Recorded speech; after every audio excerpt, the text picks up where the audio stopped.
ರಾಮಾಯ ರಾಮಭದ್ರಾಯ ರಾಮಚಂದ್ರಾಯ ವೇಧಸೇ ರಾಮಾಯ ರಾಮಭದ್ರಾಯ ರಾಮಚಂದ್ರಾಯ ವೇಧಸೇ ರಘುನಾಥಾಯ ನಾಥಾಯ ಸೀತಾಯ ಪತಯೇ ನಮಃ ರಘುನಾಥಾಯ ನಾಥಾಯ ಸೀತಾಯ ಪತಯೇ ನಮಃ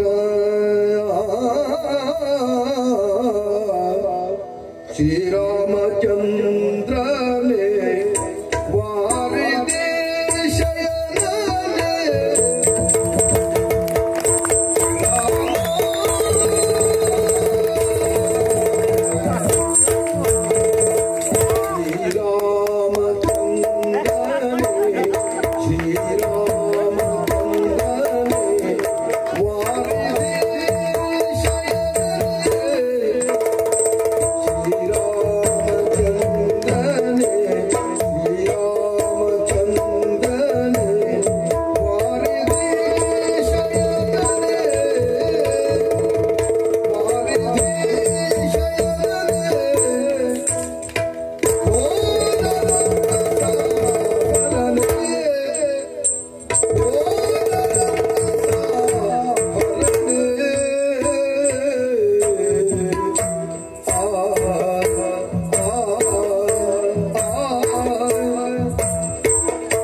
ಪರಿಪೂರ್ಣರಾಗಿ ಎಲ್ಲವನ್ನು ಹೊಕ್ಕು ಎಲ್ಲವನ್ನು ಮಿಕ್ಕು ಅಣೋರಣೀಯನೋ ಮಹತೋ ವೈಭವವಾದಂತ ಶ್ರೀರಾಮಚಂದ್ರನಿನ್ನಡಿದ ಅವರಿಗೆ ಅನಂತ ವಂದನೆ ಪ್ರಭು.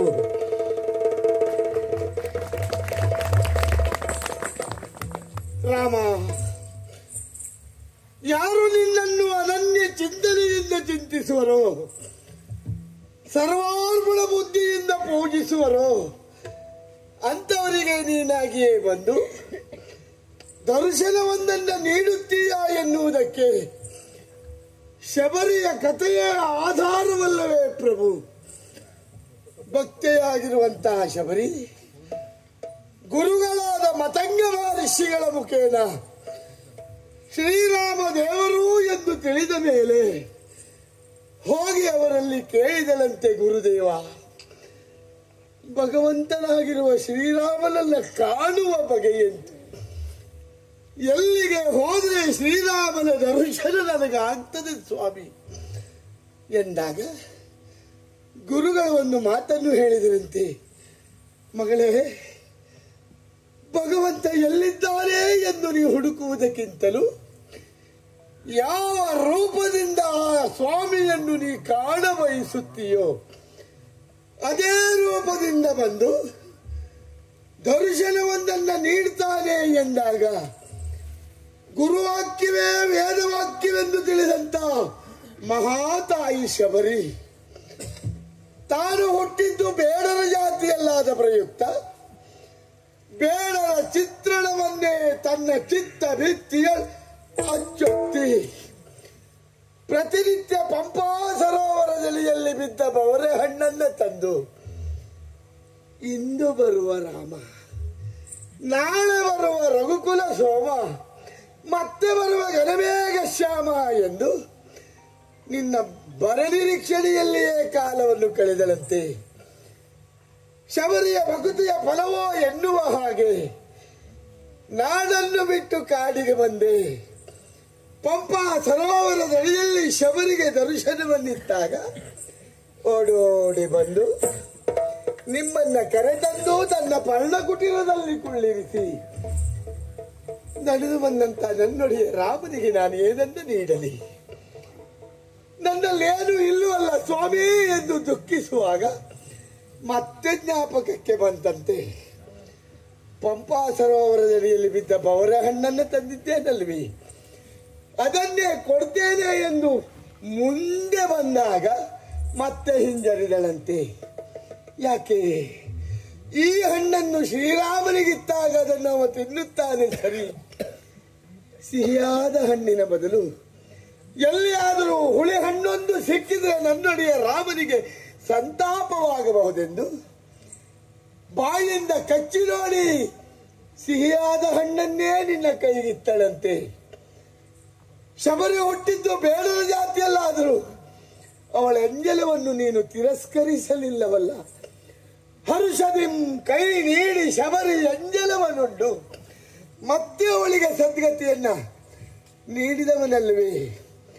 ಅಂತಹ ಮಹಾಮಹಿಮನಾದ ಅಖಿಲಾಂಡ ಕೋಟಿ ಬ್ರಹ್ಮಾಂಡ ನಾಯಕನಾಗಿರುವ ನಿನ್ನ ದರ್ಶನದ ಭಾಗ್ಯ ನನಗೆ ಪಂಪಾ ಸರೋವರದಡಿಯಲ್ಲಿ ಆದಾಗ ನಾನು ಯೋಚಿಸಿದ್ದು ಹೀಗೆ, ನಿನ್ನ ಸೇವೆಯಲ್ಲಿಯೇ ನನ್ನ ಜೀವವನ್ನ ಸವೆಯಬೇಕೆನ್ನುವ ಉದ್ದೇಶದಿಂದ ಅಂದು ನೀನಿತ್ತ ಮುದ್ರಿಕೆಯನ್ನ ಶಿರದಲ್ಲಿ ಧರಿಸಿ ಮಹೇಂದ್ರ ಪರ್ವತವನ್ನ ಏರಿ ಶತಯೋಜನ ವಿಸ್ತೀರ್ಣವಾಗಿರುವಂತಹ ಶರದಿಯನ್ನು ಹಾರಿ ಲಂಕಾದುರ್ಗವನ್ನ ಸೇರಿ ಎದುರಿಗೆ ಬಂದ ಲಂಕಿಣಿಯೊಡನೆ ಹೋರಿ ಮತ್ತೆ ಅವಳನ್ನ ಕಾಲಿನಿಂದ ತೋರಿ ಅಶೋಕಾವನವನ್ನ ಸೇರಿ ಭೂಜಾತೆ ಲೋಕಮಾತೆ ನಿನ್ನ ಕಾಂತೆ ನನ್ನ ಮಾತೆ ಆಗಿರುವಂತಹ ಸೀತಾದೇವಿಗೆ ನೀನಿತ್ತ ಮುದ್ರಿಕೆಯನ್ನಿತ್ತು ಅಲ್ಲಿಂದ ಚೂಡಾರತ್ನವನ್ನ ತಂದು ನಿನ್ನ ಪದತಲದಲ್ಲಿರಿಸಿ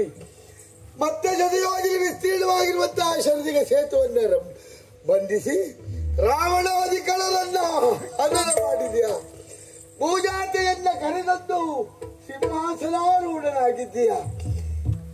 ಈ ಅಂದವನ್ನ ಕಂಡವರು ಹೇಳಿದರು, ಪೂರ್ವವು ರಾಮ ತಪೋವನಾಭಿಗಮನಂ ಹತ್ವಾ ಮೃಗ ಕಾಂಚನಂ ವೈದೇಹಿ ಹರಣಂ ಜಟಾಯು ಮರಣಂ ಸುಗ್ರೀವ ಸಂಭಾಷಣಂ ವಾಲಿ ನಿಗ್ರಹಣಂ ಸಮುದ್ರೋತ್ತರಣಂ ಲಂಕಾಪುರಿ ದಹನಂ ಪಶ್ಚಾತ್ ರಾವಣ ಕುಂಭಕರ್ಣ ಹನನಂ ಏತದ್ಹಿ ರಾಮಾಯಣಂ. ರಾಮ ರಾಮ ಮತ್ತೆ ಮತ್ತೆ ಇದನ್ನ ಹೇಳಬೇಕು ಎಂದೆನಿಸುತ್ತಿದೆ. ಯಾರಾದರೂ ಹೇಳುವವರಿದ್ರೆ ಕೇಳಿ ಸಂತೋಷ ಪಡಬೇಕೆನ್ನುವ ಆಸೆಯೋ ರಾಮ. ಅಂತದ್ದು ದಿವಸ ಸರಿಯೋ ನದಿಯ ತಟದಲ್ಲಿ 77 ಕೋಟಿ ಕವಿನಾಯಕರು 18 ಅರ್ಬುದ ವಾನರರು ಅಯೋಧ್ಯೆಯ ಮಹಾನಾಯಕರೆಲ್ಲ ತಂಗಿರುವಾಗ ನೀ ನನ್ನನ್ನು ಕರೆದೆ.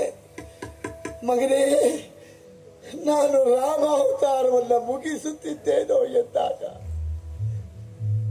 ಕಾಯ ಕೊಗ್ಗಿ ಬೆನ್ನು ಬಗ್ಗಿ ತಲೆ ತಗ್ಗಿ ನಯನದೋಳು ಹರಿವ ಧಾರೆಯ ವಾರಿಯಿಂದ ನಿನ್ನ ಪಾದವನ್ನು ತೊಳೆದು ನಿನ್ನ ದರ್ಶನದ ಭಾಗ್ಯ ನನಗೆಂತೋ ಎಂದಾಗ ಒಂದು ಮಾತನ್ನು ಹೇಳಿದೆಯಲ್ಲ, ಕಾಲವು ಗತಿ ವರ್ತಿಸಲಿ, ಯುಗ ಭೇದಾಗಲಿ ಮಗನೇ. ಪ್ರತಿಯುಗದಲ್ಲಿಯೂ ಪ್ರತಿ ಬಗೆಯ ಅವತಾರವನ್ನು ಎತ್ತಿದ್ರು ನಿನಗೆ ಮಾತ್ರ ರಾಮನಾಗಿ ಕಾಣಿಸಿಕೊಳ್ತೇನೆ ಎಂದ ನೀ ಇದು ತನಕ ದರ್ಶನವನ್ನು ನೀಡಲಿಲ್ಲ.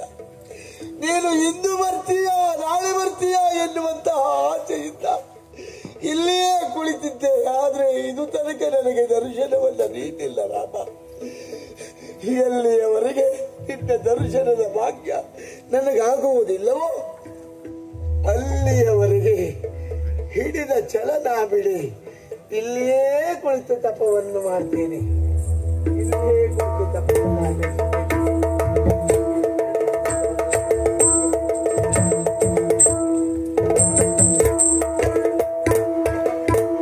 ಶ್ರೀಶ ಜಯ ಜಯತು ಶ್ರೀನಿವಾಸ ಜಯ ಜಯತು ಶ್ರೀಶ ಜಯ ಜಯತು ಶ್ರೀನಿವಾಸ ಜಯ ಜಯತು ಶೇಷ ಜಯ ರಾಮ ರೇ ಜಯ ವಿಶ್ವೇಶ್ವರ ಜಯ ಜಯತು.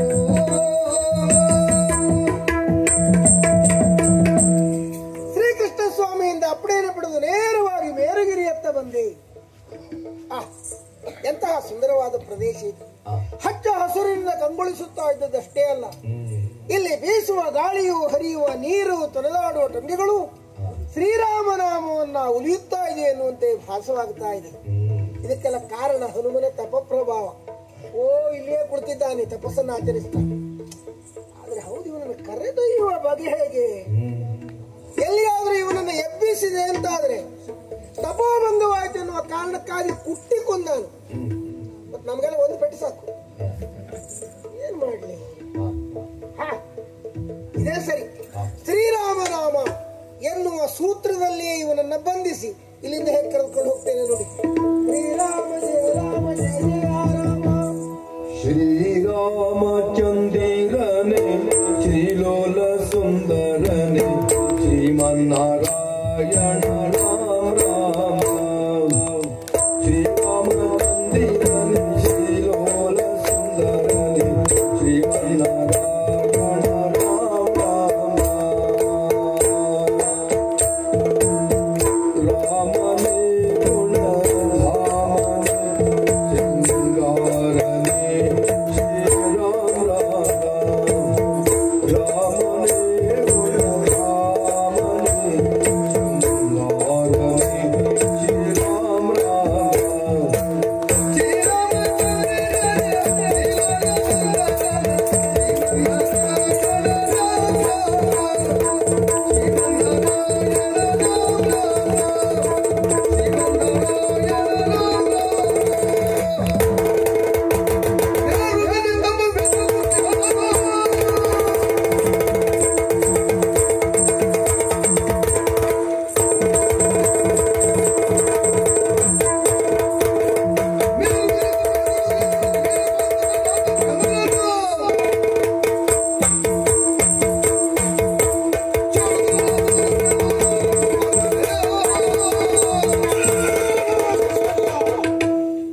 ರಾಮಧ್ಯಾನದಲ್ಲಿ ನಿರತನಾಗಿ ಕುಳಿತಂತ ಸ್ಥಳ ಮೇರುವಿನ ತುದಿ. ಕಣ್ತೆರೆದು ನೋಡ್ತಾ ಇದ್ದೇನೆ, ಇದು ಮೇರುವಲ್ಲ. ಹಾಗಾದರೆ ನಾವು ಕುಳಿತ ಬಗೆ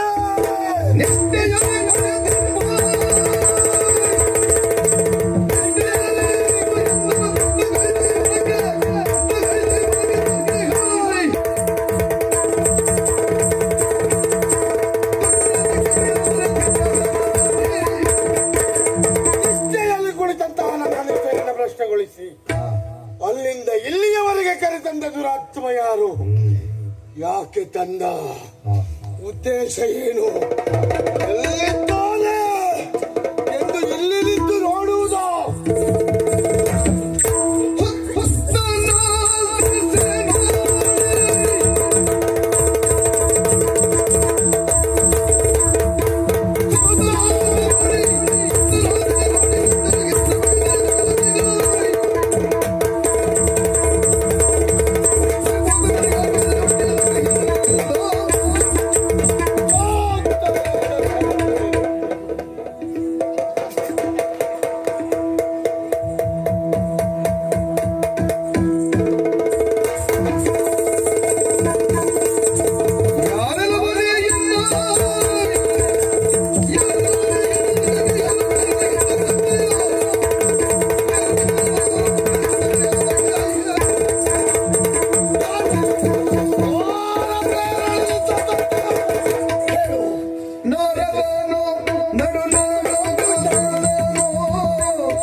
ಬಿಟ್ಟಿದ್ದೇನೆ. ಅಲ್ಲಿ ಹೇಳುವ ಪೂರ್ವದಲ್ಲಿ ನೀನು ಒಂದು ಮಾತು ಕೊಡಬೇಕು ನನಗೆ. ಏನಂತು? ಶ್ರೀರಾಮಚಂದ್ರನ ಪಾದ ಸಾಕ್ಷಿಯಾಗಿ ನನ್ನನ್ನೇನೂ ಮಾಡುವುದಿಲ್ಲ ಅಂತ ಹೇಳಿದ್ರೆ ಎಲ್ಲ ಹೇಳಿಬಿಡ್ತೇನೆ.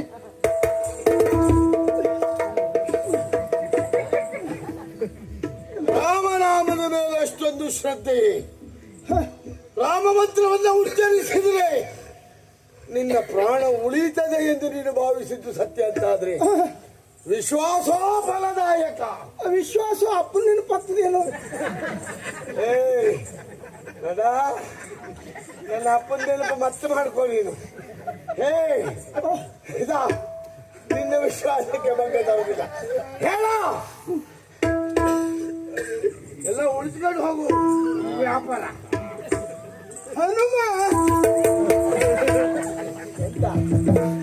ಎಂತ ಹನುಮ ಎಂತ? ಯಾರು ನೀನು? ನಾರದ ನಾರದ ಪುಣ್ಯ ಗುರುಗಳೇ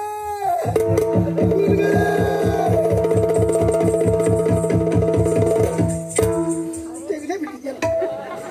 ನಮೋ ನಮಃ ನಮೋ ನಮಃ. ಸರ್ವಾಪರಾಧವನ್ನು ಮನ್ನಿಸಿ ತಪೋಭಂಗವಾಯಿತೆನ್ನುವ ಉದ್ದೇಶದಿಂದ ಕುಪಿತಲಾಗಿರುವಂತಹ ನನಗೆ ಸಿಟ್ಟು ಬಂದದ್ದು ಸಹಜ ಗುರುಗಳೇ. ನಿಮ್ಮನ್ನೇ ಗುರುತಿಸಲಾರದೆ ಹೋದೆ. ಒಮ್ಮಿಂದ ಮೇಲೆ ಸಿಟ್ಟು ಬಂದ್ರೆ ಏನಾಗ್ತದೆ ಅಂದ್ರೆ ಈಗ ಗೊತ್ತಾಯ್ತು ನನಗೆ. ನನ್ನ ಅಪರಾಧವನ್ನು ಮನ್ನಿಸ್ತೀನಿ. ಒಂದು ಮಾತನ್ನು ಕೇಳ್ತೀನಿ. ಏನು ಗುರುಗಳೇ, ಬನ್ನಿ ಹೀಗೆ. ನೀವು ಹರಿದಾಸರಲ್ಲವೇ? ಹೌದು. ಹರಿದಾಸರಾದ ನಿಮ್ಮಿಂದ ನನ್ನ ತಪೋಭಂಗವಾಯ್ತಲ್ಲ. ಜ್ಞಾನಿಗಳಾದ ನೀವು ಹೀಗೆ ಮಾಡುವುದು ಸರಿಯೇ ಹೇಳಿ? ಅದಕ್ಕೆ ಕಾರಣ ನಾನಲ್ಲ. ನೀವಲ್ಲಿದೆ ಮತ್ತೆ ಯಾರು? ನೀನೇ. ಅಂದ್ರೆ ನಿಲ್ಲು, ಸಿಟ್ಟು ಮಾಡಬೇಡ, ನಿಲ್ಲು.